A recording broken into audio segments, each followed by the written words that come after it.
Welcome, everyone. I'm Beth Sulliberger, President of Women's City Club, and I'm glad you've joined us tonight for Refreshing the Park Board, Part 2. In response to popular demand for more discussion, we are offering this follow-up to our February forum about the history of the Park Board and how it manages our beloved park system. Women's City Club is a nonprofit, nonpartisan organization founded in 1915 to educate, engage, and empower individuals to participate in civic life in Greater Cincinnati. We support good government and regularly present informative and free programs on civic issues. We invite you to become a member and get involved.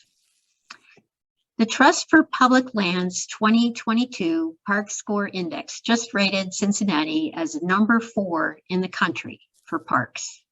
We can be very proud of that, but we still need to remain vigilant about how our park system is managed.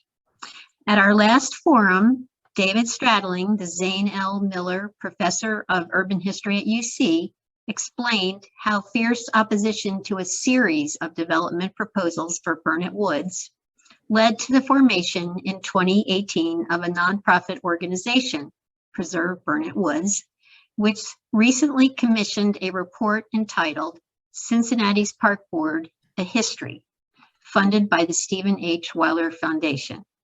This report is available on the website of Preserve Burnet Woods, if you'd like to download it.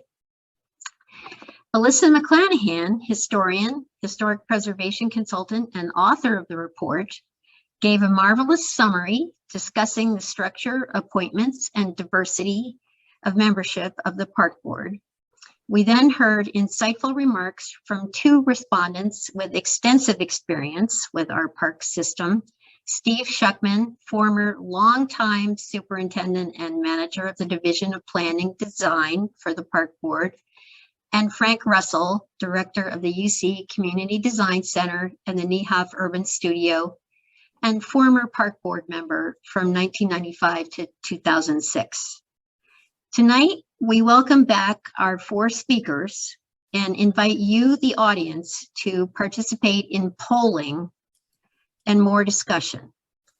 The poll questions are divided into 5 aspects of the Park Board: structure, accountability, diversity, qualifications, and appointments. For each of these aspects, one of our speakers will provide a refresher to set up the poll. Then you'll have the opportunity to vote, and we'll display the results. After which there will be an opportunity for some further discussion. I want to thank Jeff Dye, our VP for programs, and our incoming president for setting up the poll. And we will now begin with Steve Schuckman, who will discuss the structure of the Park Board. Thank you, Beth. So the Board of Park Commissioners is an independent board, as many of you must know. It was established by the city charter in 1907. It's a 5-member board appointed by the mayor to 6-year terms with confirmation by city council. The board is charged with management of the city's parks and parkways. The employees of the park board are city employees, but unlike all other city employees, the appointments of the employees are made by the commissioners rather than the city manager. Most cities have park and recreation agencies that function as city departments. And the park board does function as a city department, but again, it's not under the control of the city manager, it's under the Board of Park Commissioners. The independence was originally proposed to try to keep the board and try to keep the park system away from politics. And that has its independence. One measure of independence that I think has worked very well over the years is that city council or the manager or the mayor can't decide to sell parkland, to use parkland for another purpose unless the park board has first approved it. The current structure has served the park, I think has served the park system very well for over a century. And as Beth mentioned, and you might have read, the city has rated in the top 10 of the 100 biggest cities in America for park systems under the Trust for Public Lands survey. And this year came out at number 4. And I think that's the highest rating that I remember. Though the board is independent and it's supposed to lift it out of politics, we do keep in mind, though, that the appointments are made by the mayor, and of course the mayor is a politician. And I think those are some of the things we'll be discussing a little later this evening. I think that covers the basics, and we're just going to have a couple of questions about the structure, the independence of the board, and we'll see how people vote on those 2 questions in just a moment here. Then we'll move on to the other topics that Beth mentioned, and there'll be more opportunity for discussion to talk about the appointment process, the accountability of the board, diversity, and so on. So I think, okay. Well, there's one aspect which I think you might like to talk about, and that is that if the park board were not independent, if it were a city department, would that make its budget more vulnerable? Well, 2 things. I should mention that it functions as the city department, which means that most of its money comes from, though there's a healthy fundraising arm, the Cincinnati Parks Foundation, and the park system has always gone after grants. And there is private funding, and there's been a good history of private funding, and in fact, private donations of property that helped create the park system we know today. Most of the budget still comes from the city. And when the board spends that money, enters into contracts, they follow city procedures, they have to follow city rules and regulations and go through city procurement. So if it was a city department, one of the things that would be lost, that I think would be lost, is, again, when there's a public purpose for, say, a new school, for housing development. If the board wasn't independent, the park system would be a department, and again, could be vulnerable to changes in park use. It would be up to the city administration, the city council, to sell parkland or convert it to a different use. The budget could be affected in that the reason that the people have given to the park commissioners private dollars prior to the creation of the foundation, and then the foundation, which was created in, I think, 1994, is that money is not available to be used for another purpose. If the donor wants to give it to a particular purpose in parks or for parks in general, those monies would not flow as readily if it was part of the city coffers and it went directly to the city budget. So I think that's probably what you're referring to. Okay, thanks. All right, we're going to try this. I'm not sure it's going to work. But here is our first group of questions addressing structure. So please take this opportunity to vote.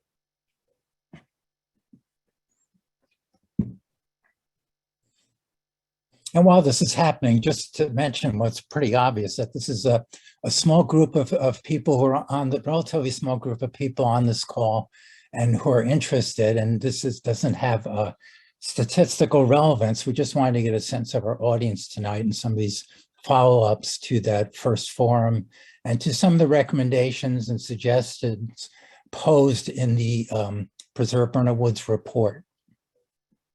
Oh, okay. So someone in the chat said, where is the poll? So. Did you launch the poll? Okay, I'm going to relaunch it. Okay, I have to say this is the first time that we've used this in a Zoom meeting, and so forgive me if it doesn't come. Okay. It says there it is. I'm not going to vote, but I see it on my screen. Good. And there might be some who don't see it. We ran into somebody who maybe had an earlier version of Zoom, or there was some other technical reason. So if you're not seeing it, we apologize. We're doing the best we can with the technology.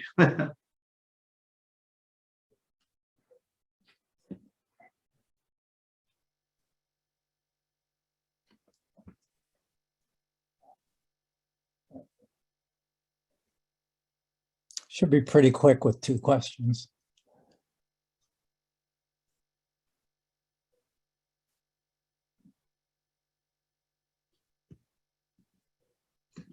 Steve, If I may ask a question about, can I ask a question or should I wait until the end?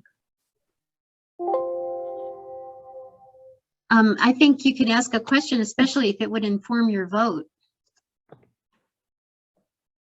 I guess my question is, if we decided to make changes on term limits or independence, would that go through the park board's own rules, or would that be something the city would have to do? That may be something that's more detailed, but I mean, are these changes doable? I suspect that that is that would go back to the city charter and would have to go to the voters. I think it's in the charter, the establishment of the board, what the terms are. And originally there were 3 members, and somewhere around 1990, I think there was a charter amendment to expand it to 5 members. Steve, do you think everybody is aware that there are currently no term limits and a term is 6 years? Yeah, I don't know if you said that. I mentioned Okay. there's 6-year terms, and there are no term limits. And in the history of parks, there have been some commissioners that served for over 20 years. Cornelius Houck was one, some familiar names to people who know parks, and Erwin Krohn was another. And Marion Lindbergh, who was a commissioner for many years, was the president of the Board of Park Commissioners when I worked there, was on the board for over 20 years. Okay, has everyone voted who wants to vote or can see the poll?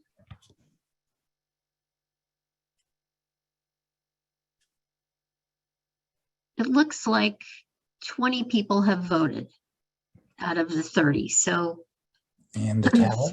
Probably, Well, and the results are? And the results are, should the board remain independent, 75% yes, 5% no, and 20% not sure. Should there be term limits? That seems to be overwhelmingly yes. 90% in favor and 10% not sure. I saw someone ask if the commissioners get paid, and no, they do not get paid. Are there any other questions that people would like to raise about the aspect of structure? I guess I will ask one more question. I'm concerned that I don't necessarily think that we need, I think we need more commissioners concerned with natural history and conservation. So I voted in favor of term limits, but really it has more, my problem has more to do with the direction of the current board and some dissatisfaction with the current board. So that's why I voted for term limits. If it was somebody I approved of, I wouldn't necessarily want term limits.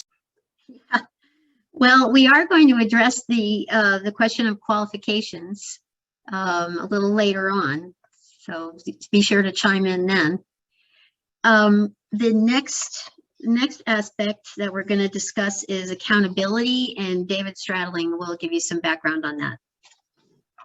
Hi, everyone. Thanks for coming. It's nice to see so many of you again. We were thinking about accountability in a couple of different ways. One is whether or not you feel like you have, as a citizen, the opportunity to express your opinion to the park board, if there are enough opportunities for public engagement in the way that we describe it, enough opportunities for the park board to hear your comments on ongoing issues, And the other is how you think about the responsiveness of the Park Board of Commissioners to the public's input. So this would be the accountability, truly the accountability aspect of it, whether or not you feel like the Park Board of Commissioners as individuals or as a group feel compelled to respond to overwhelming public sentiment, or at least to the sentiment that reaches their door. So you see how these two things are entangled.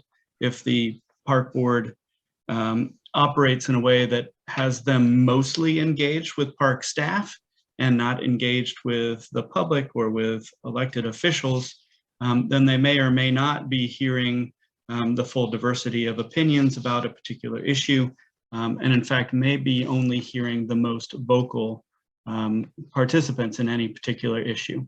I think that's almost always the case with a democracy, that the people who are most concerned about an issue are the most likely to speak out. I'll note that there are a couple of ways in which the Park Board can hear from the public. One is that they hold monthly public meetings that anybody can attend. You don't have to be a citizen of the city. And if it's obviously everything has been much more difficult under COVID, but if you're there ahead of time as the meeting gets started, you can ask to make a comment, whether it's on an issue that's on the agenda of the day or it's on another issue. The other major way that the Park Board can hear comments from engaged citizens is through a system of park advisory councils.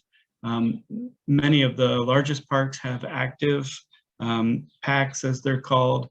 Burnett Woods has a PAC that regularly meets, and all of the PACs get together and meet on a quarterly basis. Note that again, with COVID, all of this has been much more difficult than it was in the past. During those quarterly meetings of the park advisory councils, the Park Board members may attend, but I've found that mostly it's park staff members, the professionals who actually operate the parks, who attend those meetings.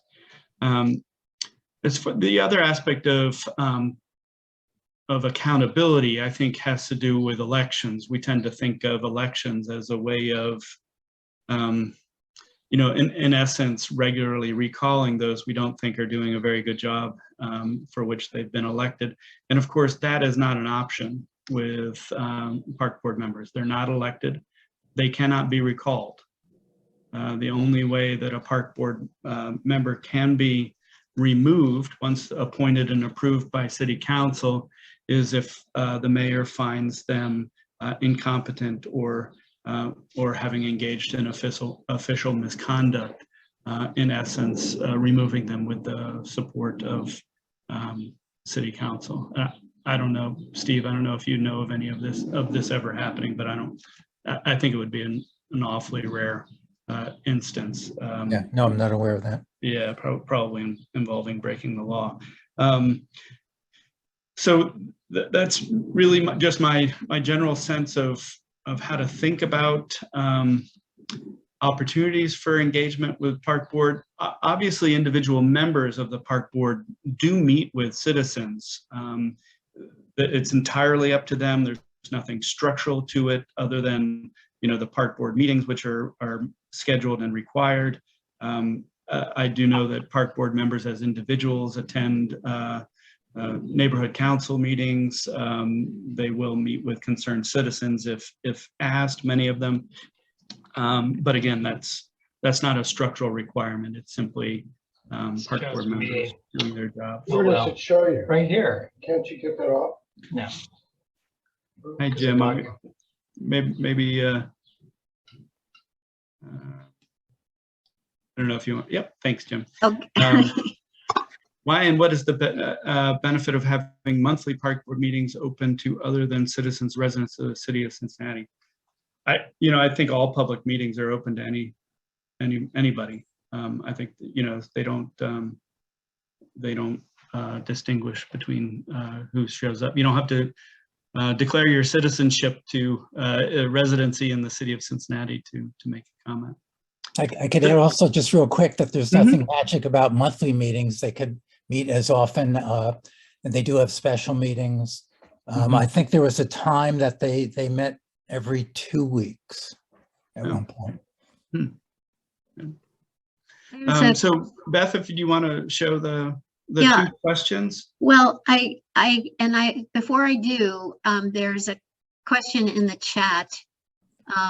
Are there any requirements under the charter for when the meeting documents and agenda are made publicly available prior to a board meeting? Current document releases are often less than 24 to 48 hours before a meeting, making it difficult to comment.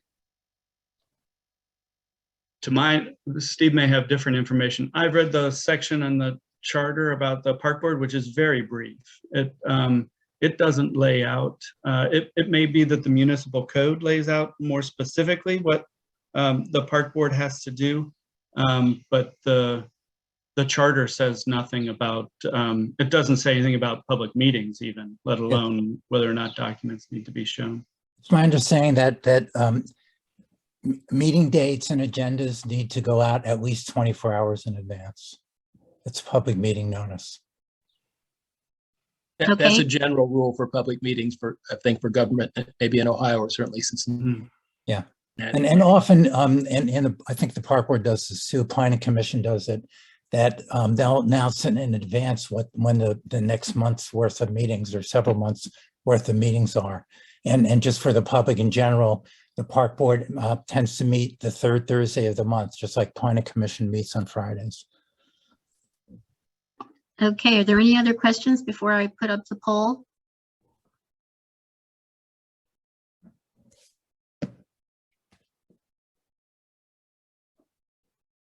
Okay. Here are the questions.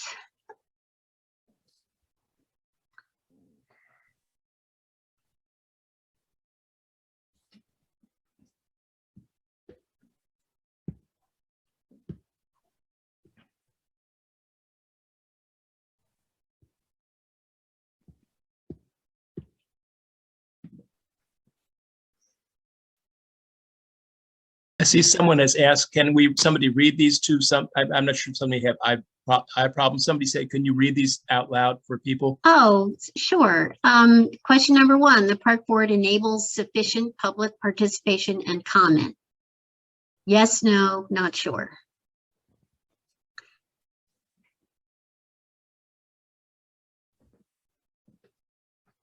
Question number 2 is the park board is sufficiently accountable to the public.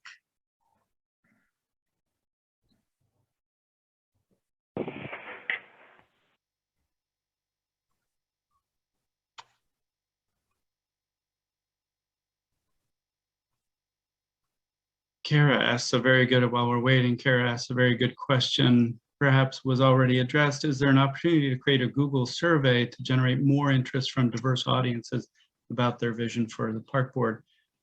We talked about this as a group, the 5 of us who were engaged in putting this on. I do think of this as merely a starting point for a conversation about the park board and how it operates, if there should be some reform, and if so, what form it should take. None of us are really kind of activists and have different responsibilities. So it doesn't seem like any of us will be doing that very hard work, but we do think that there will be opportunities to take both the report that the Preserve Burnett Woods wrote and also the results of these conversations to individual city council members and the mayor to see if there's interest in carrying this this conversation to the corners of the city that they would be able to reach. Does that answer your question, Kara? Yeah, I believe so. I was more looking for, I guess I hopped into the meeting late, so I didn't get like the first 15 minutes of what the discussions were, and I haven't gone to the first meeting either. So I was just kind of trying to get a better understanding of what the goal, the overall goal is. Mhm. So I understand you're not activists, right? But maybe I am. We'll talk later. Okay, but you're probably aware that the initial program in February featured a report that was commissioned by Preserve Burnett Woods. It's available on their website. It's a 70-page report. It does include some recommendations or alternatives at the end. And it's an excellent report, and I recommend that you take a look at it.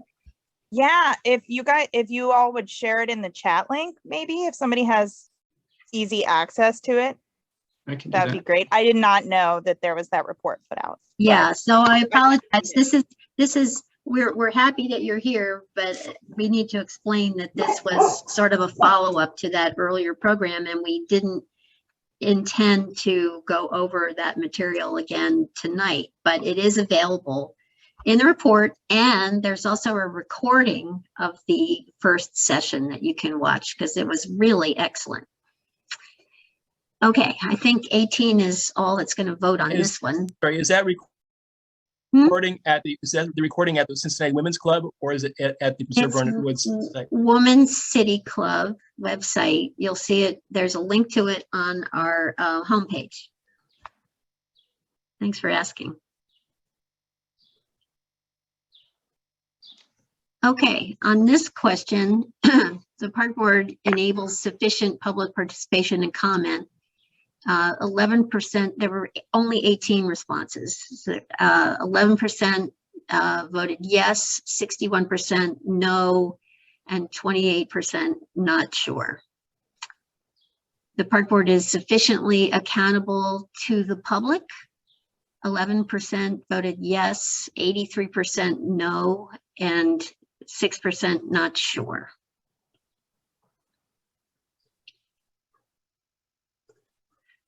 Okay, the next aspect that we're going to discuss is diversity of membership on the board. And again, David Stradling will give you some background on this. So I thought I would take up this issue and take it up directly after accountability, in part because I think they are very much related. As you're probably aware, the Park Board has typically been populated by wealthier Cincinnatians, folks who, and I'm talking historically. I'm not just talking about right now. They have overwhelmingly been white and male. This shouldn't surprise anybody. This is the way that governance in the United States has worked at all levels, whether it be public boards or city council itself. The first woman was appointed to the Park Board in 1957. At this point, we actually have a majority of women on the Park Board, which I'm not sure if that's the first time that's happened, but it's if it isn't, it's probably very rare. The first African American was appointed to Cincinnati Park Board in 1981, and I think generally since then there has been only one African American representative on the Park Board. As I said, I think that in a city that's very nearly 50% African American,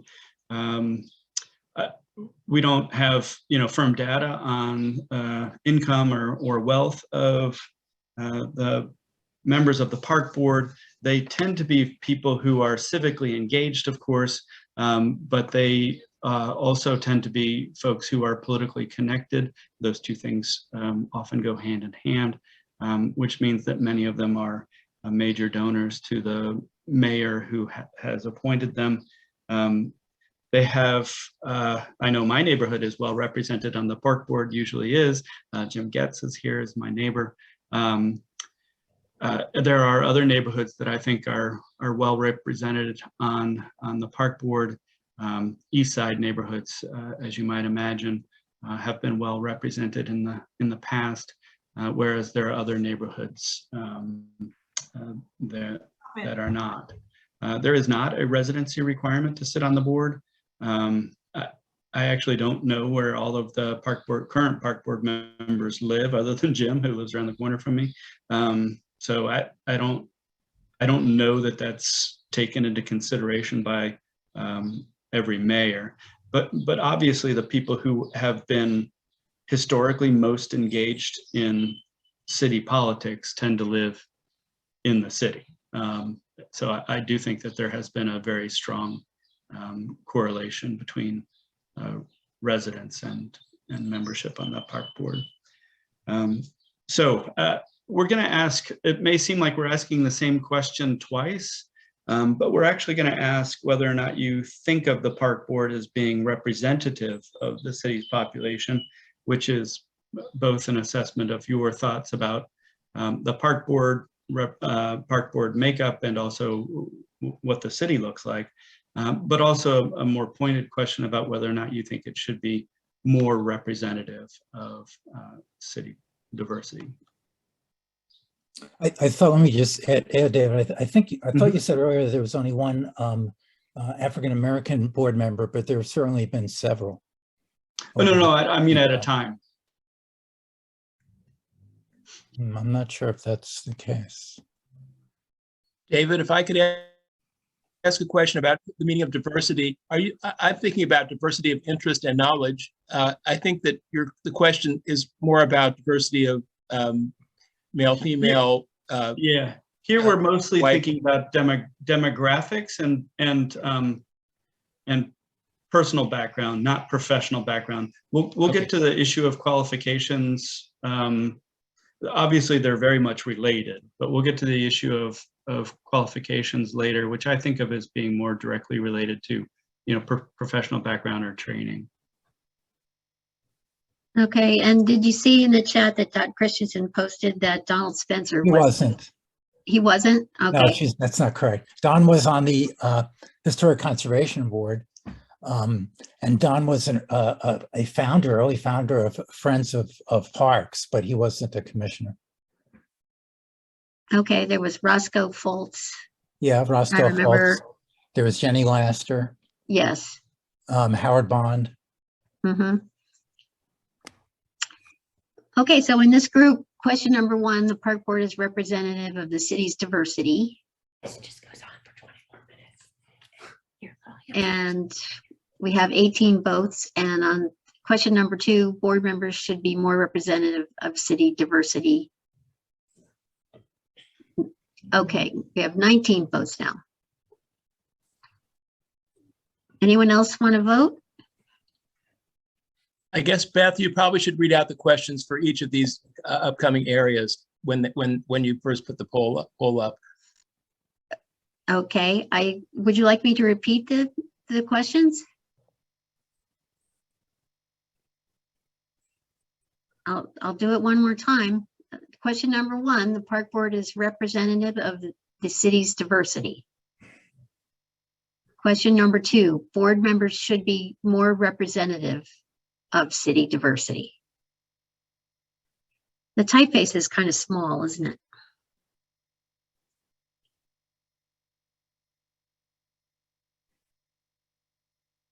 Okay. The results are, is it representative of the city's diversity? 5% answered yes, 95% voted no. 20 people voted, by the way. Question number 2, board members should be more representative. Yes, 95%. The second poll does not add up to 100%. Oh, there's a 5% not sure. Thank you. Okay. I'd like to make a comment about that I know tonight we're talking about the park board, but many of these questions really pertain to all the boards or many of the boards and commissions of the city. I know the city has started to make a more concerted effort to have more diverse representation on its boards and commissions. Okay, thank you for that. All right, next, the question you've all been waiting for, qualifications. Frank Russell is going to talk about that. Hi, everybody. My name's Frank Russell. I'm an architect by training, so that is probably why I've been asked to put this group of questions out there for you. But I have also served as a park commissioner for 12 years, two appointments beginning in the mid-90s. So I've been off the board for quite a long time, served on the Recreation Commission, on the Cincinnati Zoo Board, and a number of others.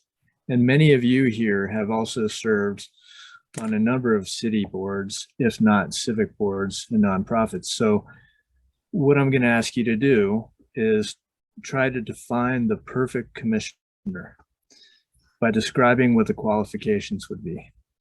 There will be a yes/no question here, and then a qualitative response where you can write whatever you want about what types of qualifications are necessary. Of course, it might be helpful for you to know a few things. One, think about the universe of the types of service boards that exist in the city and ones that you've participated with. I mean, there are many different boards. We have regulatory boards, for example, that are like the Historic Conservation Board. They have very specific requirements for members, an architect, a planner, so on and so forth. We have advisory boards that exist in the city that are made up of various members that may have different characteristics, but they're not necessarily defined. We have advocacy boards and philanthropic boards in the city that are made up of people that are activists and those that can support things that want to raise money. And we have oversight that maybe are composed by people that are seen more as trustees. The zoo board would be an example of that. So think about the universe of types of boards that exist and the kind of board that the park board is as you know it. It would be helpful if you knew a little bit about the park board. So I'm going to give you just a little bit here, and I'm going to ask Steve to join in the chat if you want to contribute any more detail. But the park board is no small organization. 5,000 acres, which comprises 10% of the city's surface. It's quite a big endeavor in the city. 50 plus parks and preserves throughout. And the board will be overseeing new parks and the management of parks. Other organizations exist within the park board, including Urban Forestry Board that manages the street trees. Lots of employees, 100 or so, probably more now. Budget, when I was there, the budget, this was, 15 years ago, was 10 million. It's got to be 20 or even 30 now. I don't even know. Connection with other organizations and units like the Parks Foundation, interface with the Cincinnati Recreation Commission, Cincinnati Park Board, management of lots of programs like nature ed, nature education, events that happen throughout the parks. So this is quite a huge endeavor. So think about what kinds of qualifications would be comprise what would make the perfect super commissioner.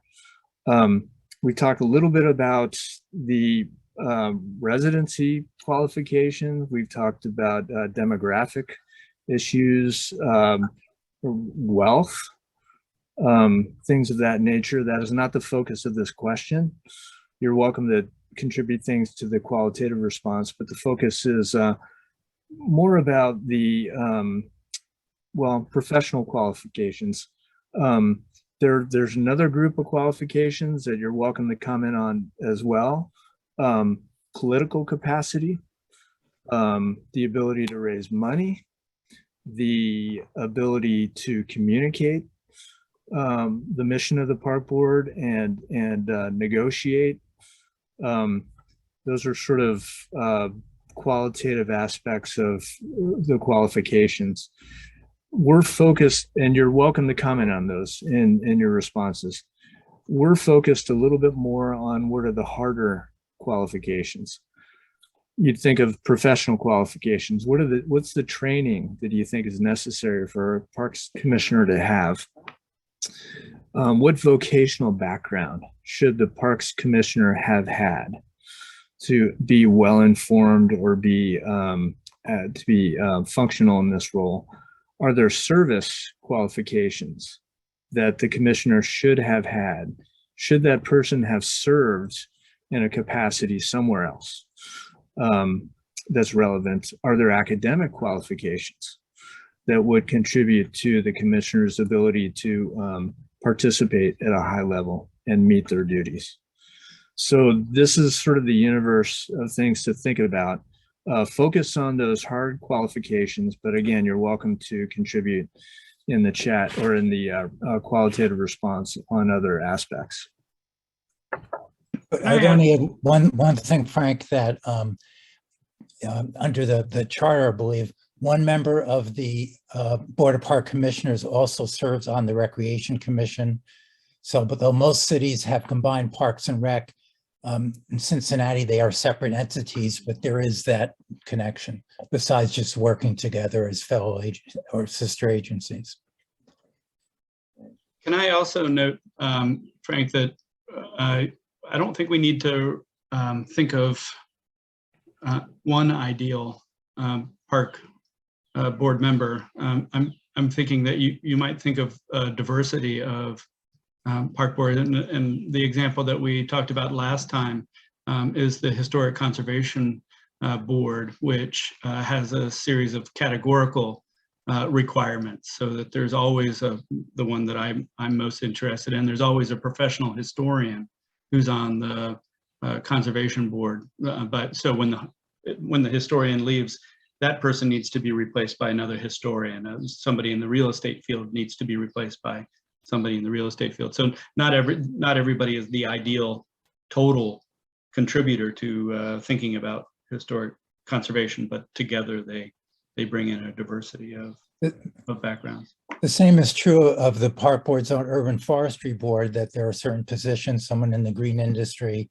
who's a landscaper, actually the city engineer, I believe, is represented on the forestry board. So again, it's a certain sort of designated seats, if you will. Okay, any other questions or comments before we vote?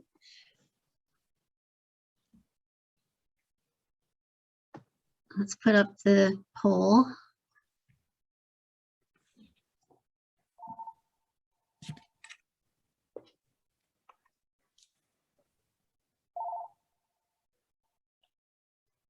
I don't see it yet. Yeah, I know. Something has gone a little awry here.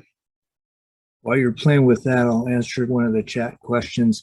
I believe the original park board was 3. Yeah, it was 3 members, and that it was expanded to 5. And the charter will control its potential future expansion if that were part of the equation here. Interesting question. Okay, I may have to clear the whole poll, but I've downloaded the results so far. So here goes. And if you don't find enough space on the qualitative response, you can go ahead and put it in the chat. Okay, so can everybody see this now? Yeah. Okay, so the question number 1 is board members should have specific qualifications. Single choice, yes, no, not sure. Question number 2 is what types of qualifications should board members have, and it's open-ended.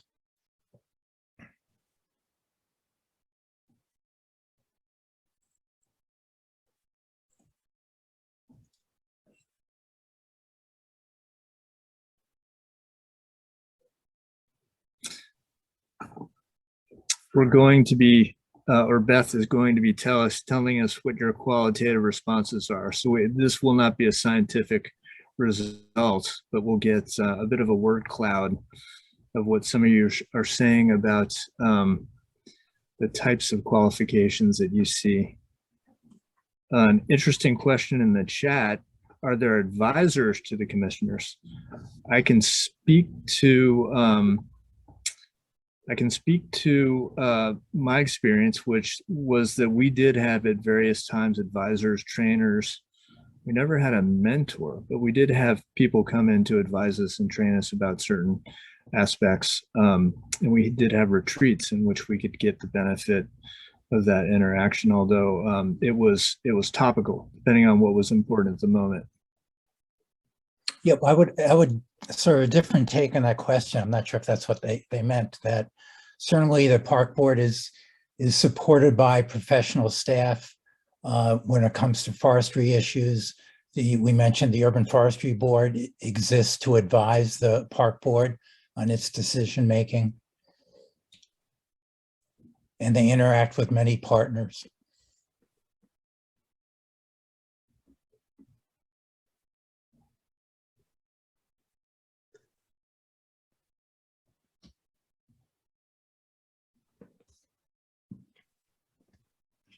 This apparently is taking some thought. And historically, I mean, I can't believe there was a commissioner that didn't depend on the advice and guidance of the staff. The staff are have a lot of expertise in every category that they need to, and are very distinguished in what they do.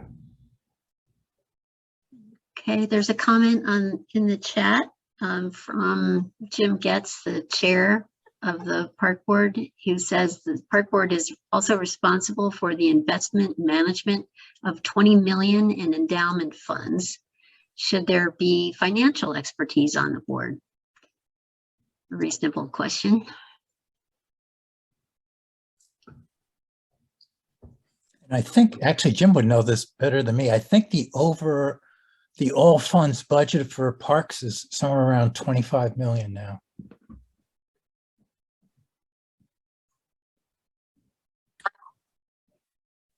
I may comment that I think that the financial knowledge is critical.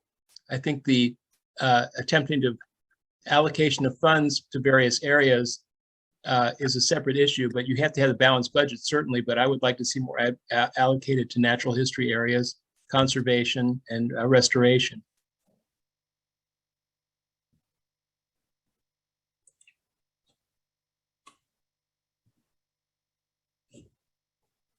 Of course, it's a slightly different question if you're talking about the allocation of funds and the budgets that the park board puts together every year, and that the city, for most of recent years, has asked for reduced budgets, and operating funds are always the ones that are in the shortest supply. I will say the natural areas have never been significantly advocated for, and have been underfunded, tremendously underfunded for 25 years. Yeah, my opinion. Yeah, yeah. I thought at the end of the session tonight we might talk about, if there's time, other issues like that, but you know, that's not the focus right now.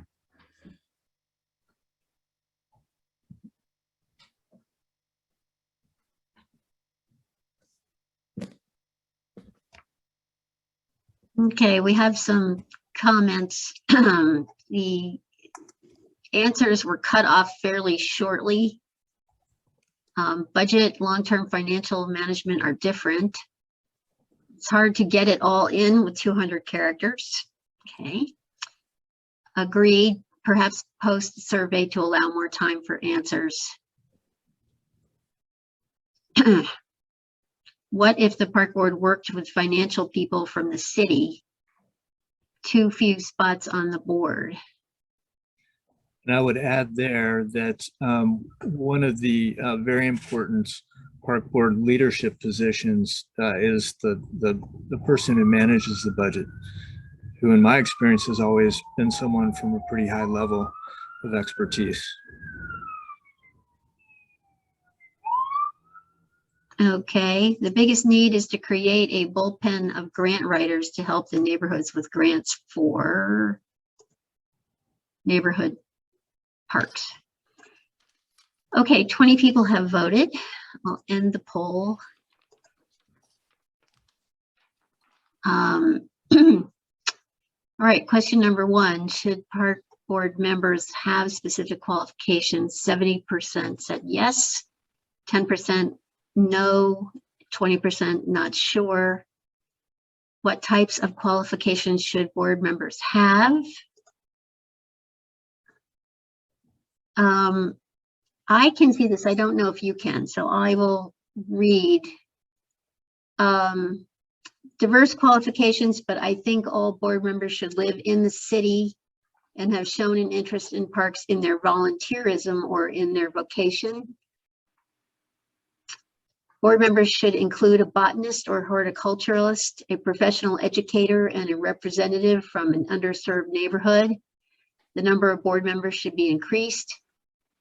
Each member should be selected based on categorical requirements. 1 should have a professional background in public recreation, 1 in ecology, sustainability, conservation, 1 in business, etc. At least 2 of the members should have significant natural history knowledge and be willing to educate others on the board of the importance of this area and be willing to work to fund this. A naturalist background, degrees in environmental studies or sciences, inclusivity and diversity. Preferences for selection of women, BPOC, executive director for nonprofit experience, city residency, natural sciences specialist, architect, engineer if you can't find an architect. Deep interest and use of Cincinnati parks. Each board member should have different qualifications that make a board with a strong knowledge base, historic structure maintenance, naturalist, financial, tax, it got cut off. Technical qualifications like historic conservation board members, green space experience, financial expertise, a background. There's also another comment, be able to return emails.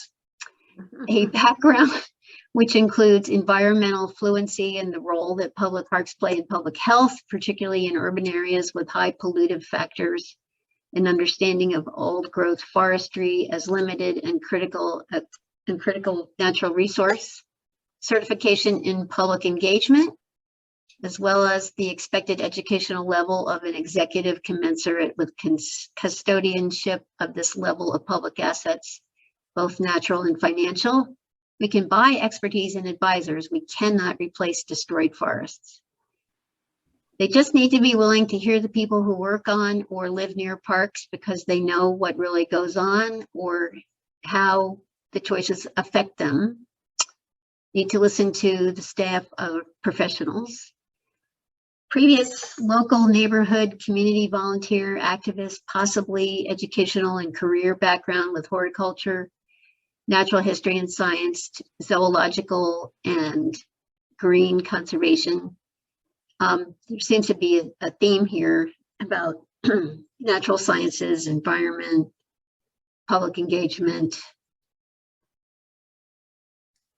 upholding the historical mission of the Cincinnati Parks and understanding its history, minimum qualifications such as previous board or management experience, obvious concern for preserving the parks, not a political contributor. And one last comment, I feel they should reside in the city and that there should be more transparency in what they are up to. Academically, they should have current awareness of importance of environmental impact in decision making. Okay, well, that was very revealing, very interesting.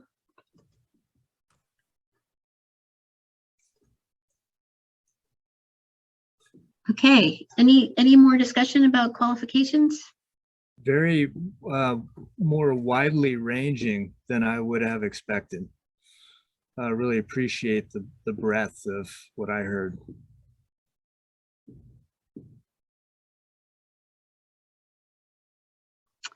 I will say I certainly advocate for natural history areas and children's education, but I was surprised how many people share my view or share. Here's a comment. It is very odd that board members do not have or use a park board email address. Has this changed?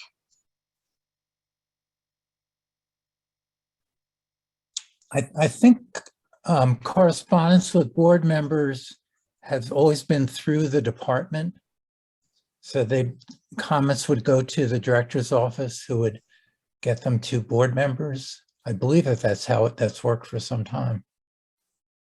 Maybe you recall, Frank? We certainly didn't have, I don't think they had the internet back then.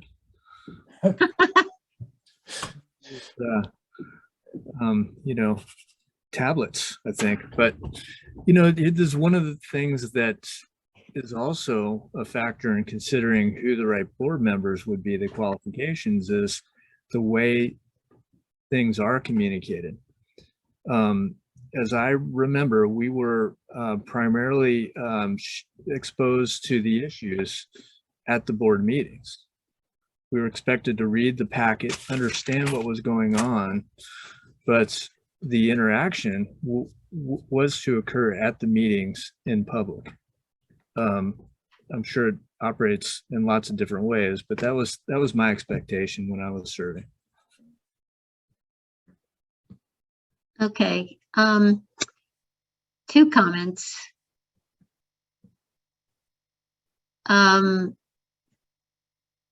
Commissioners currently use personal email addresses, not city emails. And Jim Getz says, correct, board members are not city employees or on the city IT system.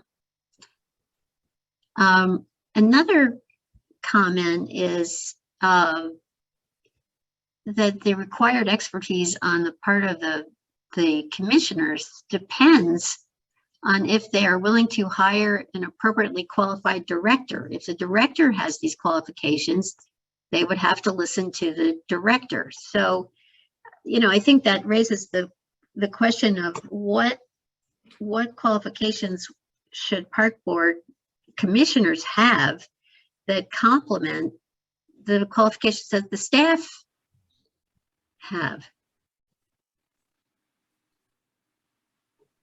I think the general approach over the years, and I can't speak to all the former mayoral appointments and council confirmations, was basically people who cared about parks and public green space, and often were people of some affluence and influence, and would be effective as commissioners, being stewards of the park system and speaking for parks. But they wouldn't necessarily duplicate the skills and expertise of the staff. No.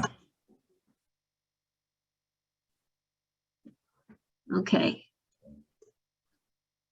Bob?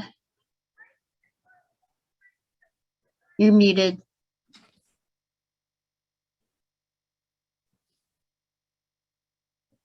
As you know, the board is supposed to set general policies, and the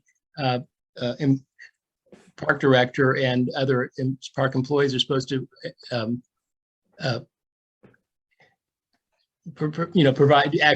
execute these policies. So the general policy is supposed to be sent by the board. So it's certainly important to have a board with diversity. It's certainly important to have the director, especially of the parks, have a broad knowledge and a broad range of interests. So that's just generally the board, though, is setting general policy. For instance, for development in Burnett Woods, that would be set by the board, not by the park director.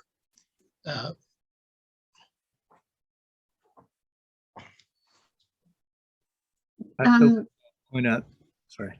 Go ahead. I think one of, again, in my tenure, I had the experience of 2 directors, 3, if you throw in Steve, who was an acting director briefly. Our last director, who many of you will remember very well, Willie Carden, had a lot of experience in facility management and some construction. He helped rebuild Fountain Square. and but knew nothing about green things that we knew. But this person turned into, in my opinion, an extraordinary leader, managed people very well, and led the park board to a much higher level, I think, than many could have.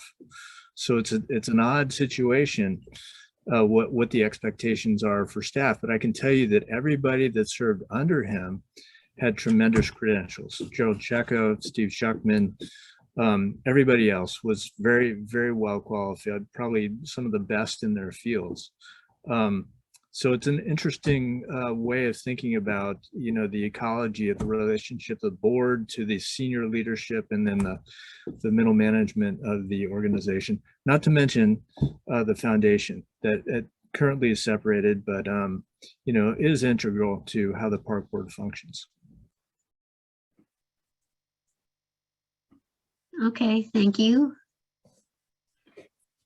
The next and final group of questions concerns the appointment process, and Alyssa McClanahan will give us some background on that. Yes, good evening, everyone. So like Beth just said, we have one more round of questions. So these are related to the appointment process, but they're definitely connected to everything we've talked about thus far, growing from earlier questions about diversity and representation. So as Steve and others have already said, commissioners are currently appointed by the mayor with approval from city council. And that appointment process was set up with the park board when it was set up in the early 1900s. And that got codified into the city charter in the 1920s. And like David already explained, historically, the people that mayors appointed were for sure well-intentioned people that I think really cared about parks, but they were not terribly representative of Cincinnati. Like David said, they tended to be, for many years, older men, all white, quite affluent, politically connected. And so when I was working on the report, trying to better understand the park board's history throughout the 20th century, one of the questions I asked myself was why are they appointed? I know how they're appointed, but why are these particular people selected? And what I found was that early on in the early 1900s, and through the mid 20th century, a lot of the people that mayors appointed were just really well known in Cincinnati for parks preservation and natural conservation. And those are people, as Steve mentioned, like Cornelius Hawk, just people that lived and breathed parks and really cared about them. And the recommendation seemed like an obvious choice. And I found that a lot of those people, as they left the park board, tended to recommend a replacement, which from my research, the mayors generally accepted and took that recommendation. But I also found that historically, a lot of other recommendations came to the mayor from political circles that the mayors tended to travel in, from the business community, and that sometimes those were the recommendations that informed the mayor. Maybe more than others. It was a bit frustrating to me when I was trying to do the research of exactly why are these men and women selected, because they're just recommendations, and sometimes news of the recommendation will make it into the newspaper for someone like me to track down, but none of it was necessarily offered up readily by any mayor. Some of them said some stuff, but it was very difficult to figure out why exactly a person was appointed. And this relates to this issue of transparency and accountability. There's no very clear mechanism where a mayor has to say exactly why he appointed someone. I think that also speaks to the qualifications issue you all just discussed. And as David discussed, when we get into the 1970s, 80s, 90s through today, the board definitely has gotten more representative of the city. I think a lot of that has been the result of mayors and city council becoming more representative of the city, and people that care about things like diversity tend to have that on their mind as they're doing appointments.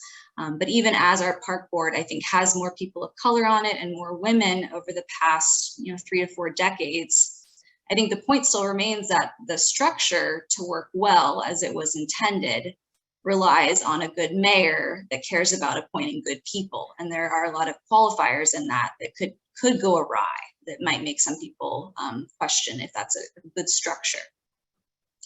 So we designed a couple of questions in this section. The first of which asks you if you think that this appointment process is problematic and needs to be changed. And then follow-up questions ask you to think about ways in which it could be changed, if that's something you agree with. So a couple of ideas we had were, do you think it would be a good idea for the mayor to appoint some of the commissioners, but not necessarily all of them? Or I think that kind of opens the door for other questions, one of which is, the possibility that voters could maybe select some of those commissioners. As David mentioned at the beginning of this, we don't elect them, there's no recall option. So kind of opening the door for a structure that would have citizens voting on these people.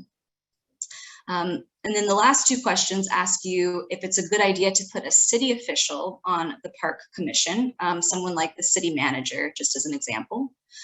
And if it's a good idea to put a member of another citizen staffed commission, like the planning commission, for instance, or the recreation commission on the park board commission.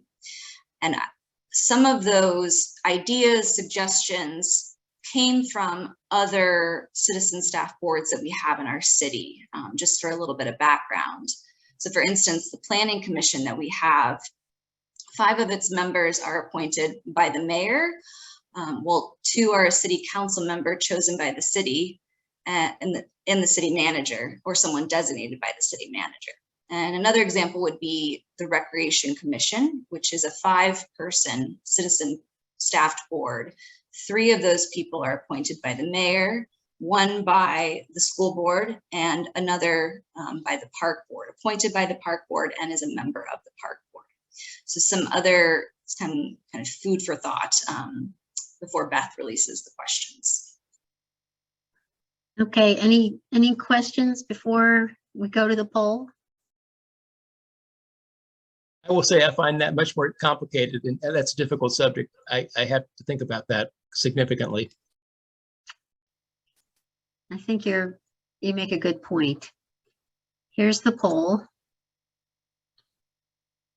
So question number 1, would you support changing the appointment process? Yes, no, not sure.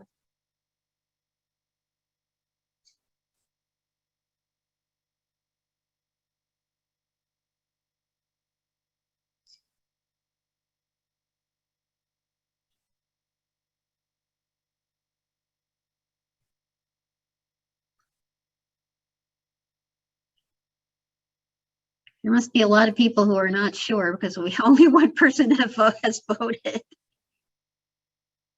Okay, that's better. 6.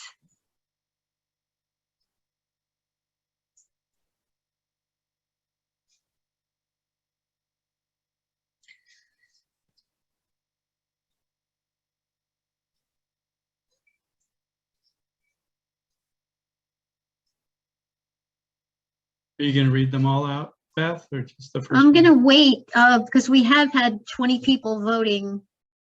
I'm going to wait until everybody's voted on these first 2 questions because you can't see all of them all at once. You have to vote on all of them before you submit them. Yes, so when I see that 20 people have voted on the first 2, we can scroll down and then vote on the others. But you submit them all at once. Yes.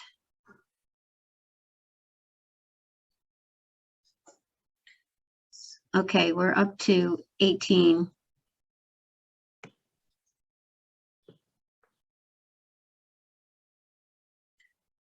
Does anyone else want to vote on these first 2? 19, 20. Okay. Questions number 3 and 4. Number 3, would you support citizens having a voice in board appointments? Oh, I see what you're saying, David. Yeah, you really have to, if you submit it, you won't be able to vote on the rest of them. Okay, I thought that, so what I'm looking at isn't what you all are looking at.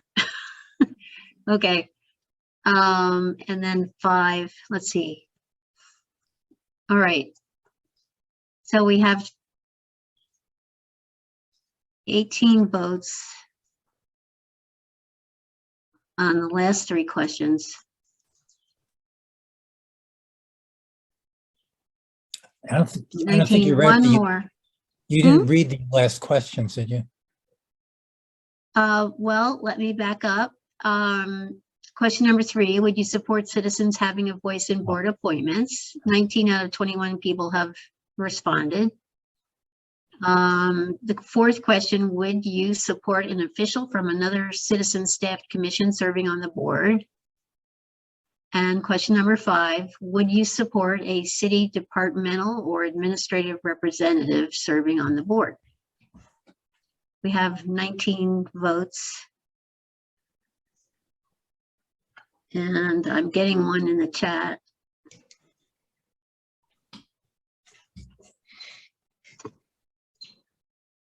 Okay, so here are the results. Would you support changing the appointment process? We got 22 out of 22 votes, 73%. Yes, 5% no, 23% not sure.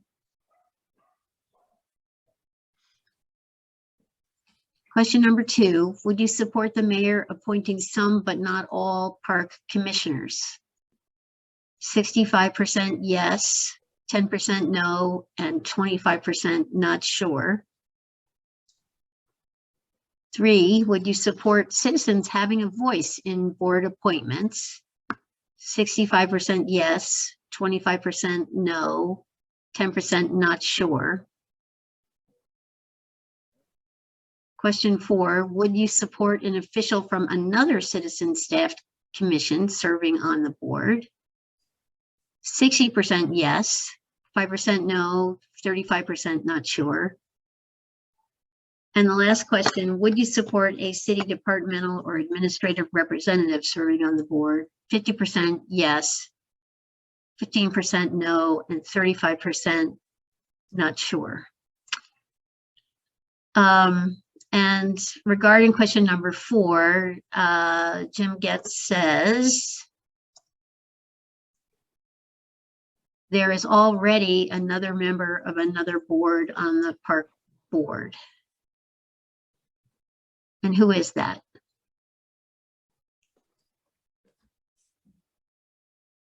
A member of the Recreation Commission is always on the park board.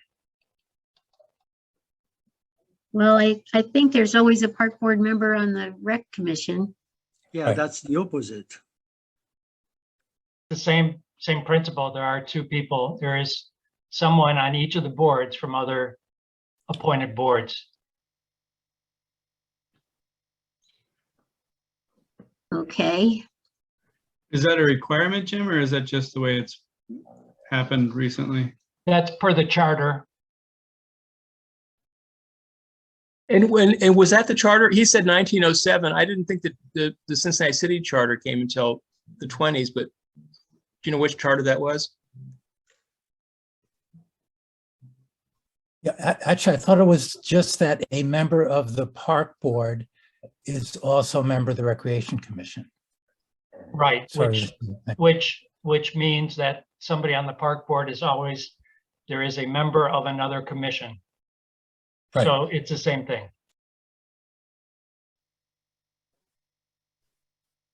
Okay. All right, so that's the end of the poll. Is there anything, are there any other questions that we didn't include in the poll that you think should be asked?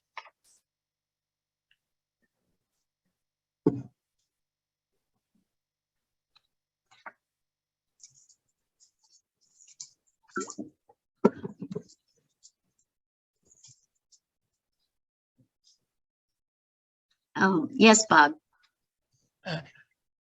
I I feel it's not necessarily how the members are selected. It's making sure we have a good diversity. I think that, and how that is done, I don't know. I think from having observed the park board, they're very financially knowledgeable. I think they're doing a very careful job. I'm more concerned that they're on the broader issue of allocating resources to various projects. They need more input and need a wider diversity on those selections, not on their financial responsibility, which I think they're doing a very good job on. Mm-hmm.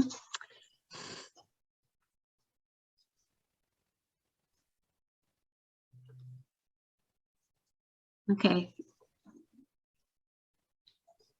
There are some more comments. I see a number of comments about PACs or park advisory councils. Yes. Just real quick, there are at least 24, and there might be more advisory councils, and they function in different ways, but essentially they're just groups of citizens who care about a park or a collection of parks. And to be a member of that advisory council, you don't have to live in the neighborhood the park is in. You just have to care about that park. And some are more active than others. Some have more members than others. Some raise money.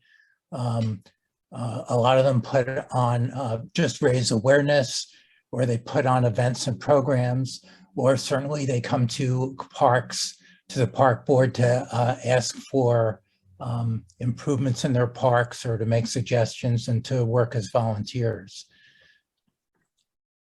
It's nothing that's in the charter. It's just something the park board established some time ago, so citizens could have more direct link, even beyond community councils, to parks and to the park board.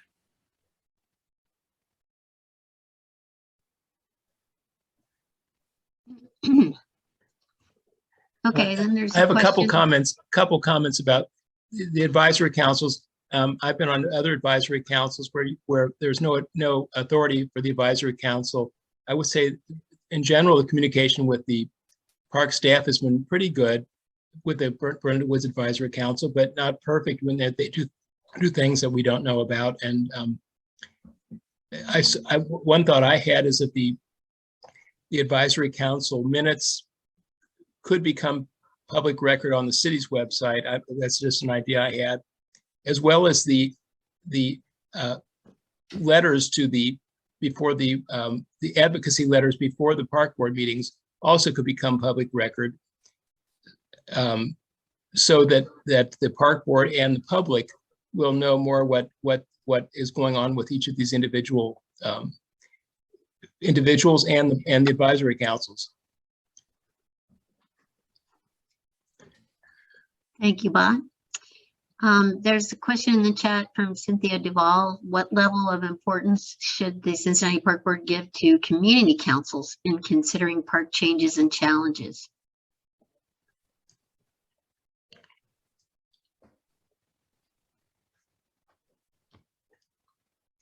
Steve, are you able to answer that? Well, I'm not sure I could answer a level of importance, but certainly what community councils think about proposals that parks makes for parks in their neighborhood, or things that they want to do. The board listens just as the city council listens to comments from community councils. I mean, community councils are one recognized form of citizen participation that city government recognizes. I think that the board and council also recognize that not everyone in a neighborhood is necessarily represented by the community council.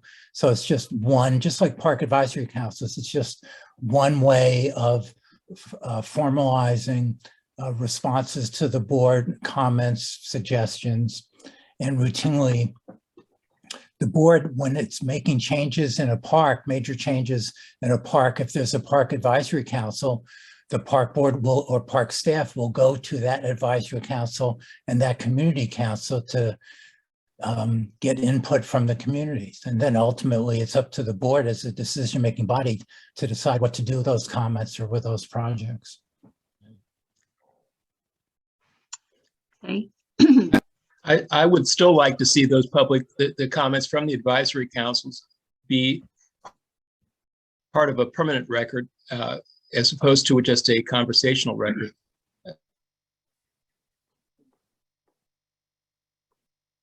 I believe that the comments do become public record, and I thought that they were read into the minutes.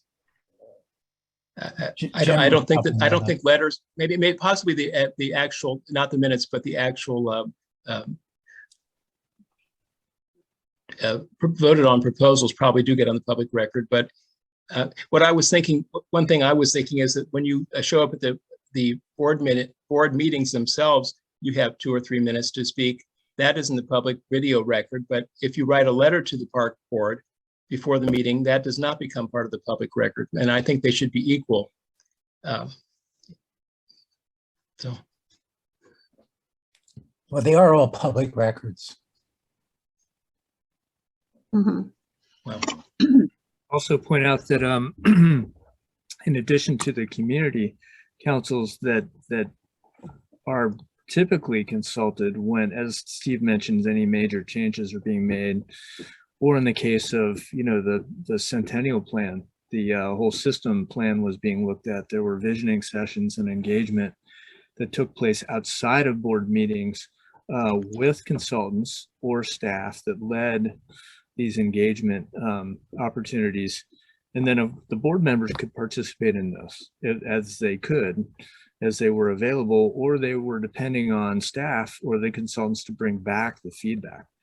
So by no means is there a vacuum there in which the board is not getting any of the feedback. We're getting it, we're getting letters, we're getting emails that are packaged in what we see for the meetings. But I'll also say that there are advisory councils for each of the parks, and the Urban Forestry Advisory Council, for example, not to mention the foundation itself. So there are multiple layers and levels of opportunities for feedback. I'm not saying that it's a perfect system, but I'm saying that there's a lot of feedback mechanisms that exist and have been utilized. I'm not suggesting that it's perfect, but there's something there that that has existed, certainly during my tenure.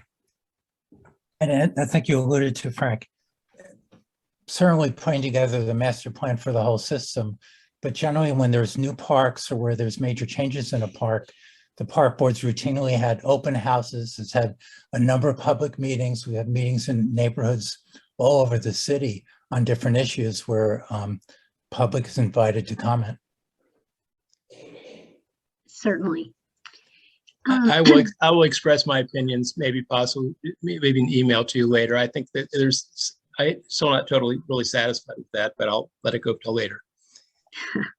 Okay, there's an interesting comment here in the chat from Nora. She says, I think the power the park board yields should be addressed and minimized by changing the structure of the park executives. Rather than one director, 3 directors, each overseeing a different type of parks, neighborhood park, status parks, and entertainment parks, for example. This would also keep continuity if a director is dismissed rather than derailing the organization.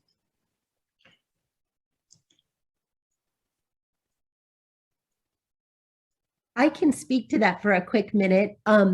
What I found in my work with parks is that one of the problems is that we have so many, it's a wonderful thing, but it's also a problem from a management perspective, is that we have so many different types of parks where Burnout Woods operates more as an urban nature preserve-ish park. I don't even know the term.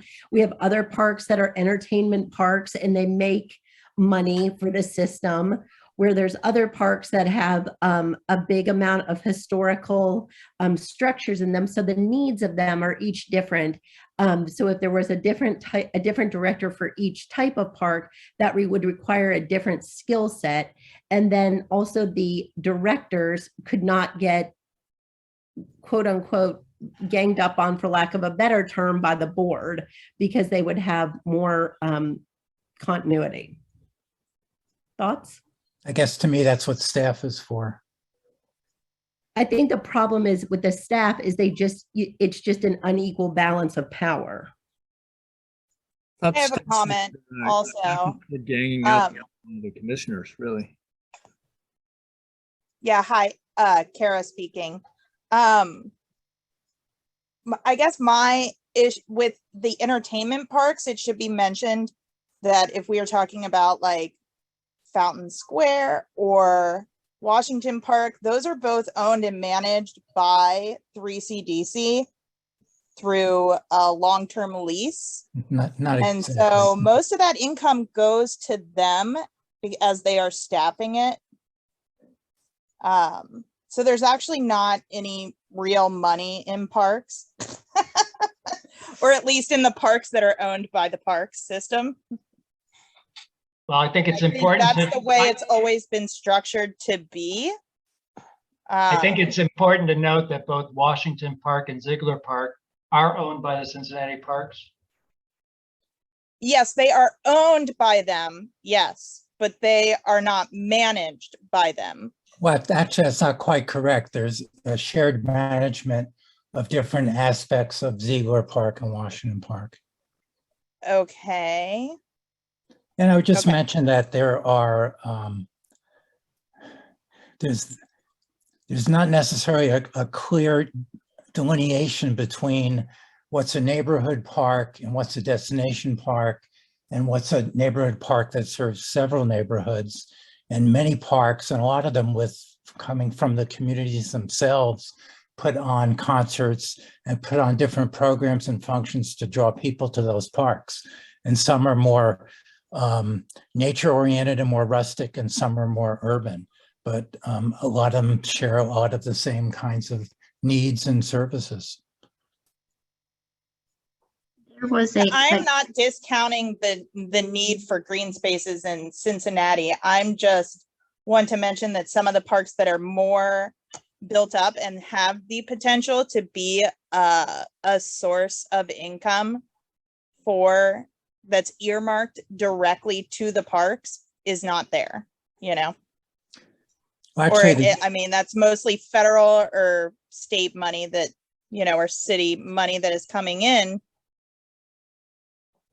But the amount of money that parks makes probably from, you know, the Crone events or the carousel, it's all very, it's drops in the bucket, you know, or not the bucket, the lake. Well, but actually it's the park system's always tried to balance fee and free services. And as you mentioned, Crone does make money and makes a big portion of its budget. There are programs, there are rentals of shelters and lodges. There are events that happen, for instance, at Smale, and rentals of spaces there that brings money to parks. In fact, the rent from the Moreland Lager House brings money to parks. So there is some revenue that comes to parks, but it is still very dependent on tax support and private support. Hi, this is Cynthia Duval. Am I free to speak? Go ahead. First off, just in response to the last point, our park system was not designed to make money. It is not supposed to be a profitable enterprise. But I wanted to address Nora's point about the different types of parks, because I think one of the greatest assets of our park system is the fact that we have a very diverse park system that can meet the needs of different people. If you want a more entertainment focused park, we have those. If we want nature preserve style parks, we have those. But what we're seeing happen is our human drive to want amenity and luxury is trying to homogenize the park system, where we've got more pavement and turfing and structured surfaces coming into parks, which perhaps should be preserved as more natural spaces. And what is sincerely lacking in our current board's directive, and they've been asking for it for at least 4 years, is any sort of vision for the park system as a whole. There's absolutely no doubt that we are going to need a park levy soon to offset this painful maintenance deficit we have going on. and the current board does not have any vision or cohesive plan to begin to support advancing a tax levy through this city. It just won't happen until we can actually get a cohesive vision. Hopefully that vision embraces our natural spaces a little bit better and says some of these places are going to stay more wild nature preserve-ish, some can be more entertainment district, and some are the neighborhood playgrounds that we also find important for the people of the city that need access to green space. Thank you. I think the board recognizes that the last master plan dates from 2007, and it's certainly overdue.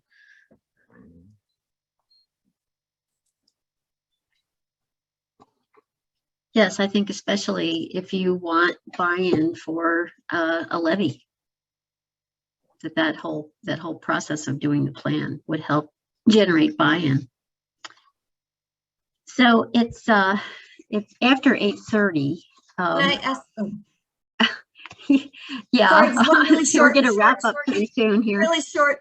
Just really short, that if you want people to buy into the levy, you have to be good neighbors. And so sometimes that when the little parks that have been left out all over all this maintaining of the big parks, which are great too, but the neighborhood parks tend to get excluded because they don't need all of the paving and the upgrading and the bathroom facilities and all that sort of things. So in some situations when trees fall or things and damage neighbors' property or are left neglected, the surrounding area is very unwilling to support the parks. That's an issue I found with people, that when they get treated badly, you know, they don't feel like supporting it. So that's why I think it's important to listen to the people who live right near them. That's all. Now you can wrap up. Sorry. Thank you. Well, I'm sure you're right. You know, I think the Park Board has a long list of capital projects that are overdue that they would like to do, and are dependent on grants and on funds from the Cincinnati Parks Foundation. In a way, neglect of parks is a case study for why you need a levy too, you know. So anyway, I think we need to wrap up. I want to thank our four speakers for a marvelous job and a great discussion. I want to thank everyone for attending, including the chair of the Park Board and Park Board staff members. All registrants will receive a follow-up email with a link to the recording of tonight's program and the results of the poll. And we will use the polling results to consider future action, which could include conveyance to city leadership. If you would like to have a copy of the Preserve Burnett Woods study, you can find it on their website. And I, for one, am very interested in hearing more from anybody who would like to continue this conversation. And you can reach me at wccpresident2020@gmail.com. So anyway, you will hear from me in the next week or so.